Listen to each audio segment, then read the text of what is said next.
All right, so first one, really exciting news. Netflix released the Campfire documentary, Fire in Paradise, which we both watched. Really big news. So I have some thoughts. I actually watched it a few times. It it was good. It was suspenseful. It was scary. It was cool to talk to people that were on the front lines. You had that Cal Fire 911 dispatcher. She had some great stories about how it started and how it just seemed like a normal fire, and then it sort of just grew so fast, and it was so early in the morning that they couldn't really evacuate the town quick enough. What were your thoughts on it?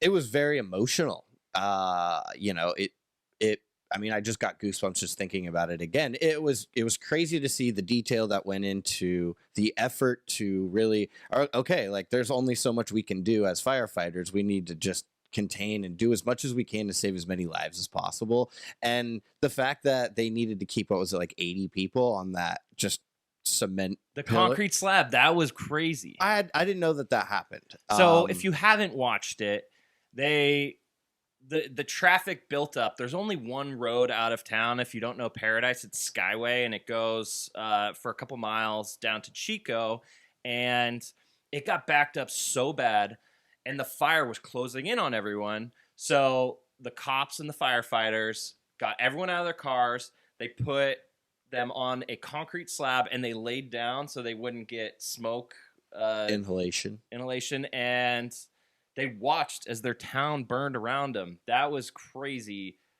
Another crazy story was the school bus. Yeah. The school bus where the teachers were scared to get on the bus with the kids, but they knew they had to. They clearly didn't want to. They wanted to go kind of save themselves, but they're like, we got to do this. We have to save the kids. To save these kids. And we have to keep them in an emotional state that's not going to traumatize them for the rest of their lives. Right, which I don't know if that's even, but listening to her talk about how they watched the town's only McDonald's burn in front of their eyes as they're stuck in traffic. In traffic with, I don't know how many kids. They didn't say how many kids were on the bus. I have to assume it was a decent amount. I think it was more than one bus, though. It was just one. I don't know. They didn't talk. It might have been just one. It might have been just one. And they ripped up a guy's shirt and wetted the bus driver. The bus driver's shirt. They wetted it so the Shout kids wouldn't pass out from the smoke. That it was an emotional watch. I remember that day. It's almost a year ago, November 8th, 2018. I got up early to write, and I remember a fire breaking out in Butte County, and I wrote about it. I was up at like 4 a.m, and I started, and it came at like 6:18, and I wrote about it immediately. And as it started progressing, it was awful to see, and it was going so fast, and there was just no information out there. And I remember, because I know Paradise pretty well. I went to college in Chico, and I actually worked at a car wash called Scrubs. I don't think it's there anymore. And it's on the Skyway leading to Paradise. It's like the last thing you see before you go up to Paradise. So all the people would come down from Paradise on their way to Chico to go to work, and they'd get their cars washed. So I knew a ton of those people. So I know Paradise pretty well. And when the picture came out of the Town of Paradise sign, the Welcome to Paradise, on fire, I knew that it was bad, that it was really bad. So it was emotional for me to watch, even though I wasn't there. I can only imagine what it was like for those people to watch it.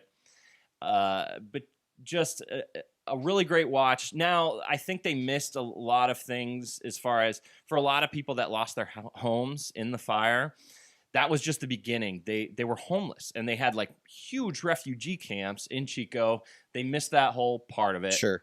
But Ron Howard's got his documentary coming out. They don't have a release date from it, but he actually went to Chico and interviewed a bunch of people in the refugee camps. I don't know if they're going to have the same footage that this one had. They'll probably use at least some of it, I would assume.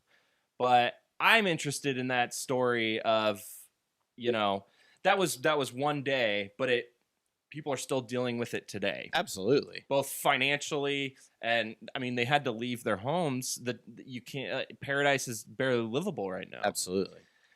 So emotional. Yeah. A great watch, and I'm happy that they did it to let people know just how devastating these wildfires are, and to tell the stories of why these people couldn't get out, the people who didn't make it. Yeah, I think just bringing light, more light to the fact that we have just such devastating wildfires in Northern California. I mean, just anything we could do to bring more attention to that, I think is a good thing.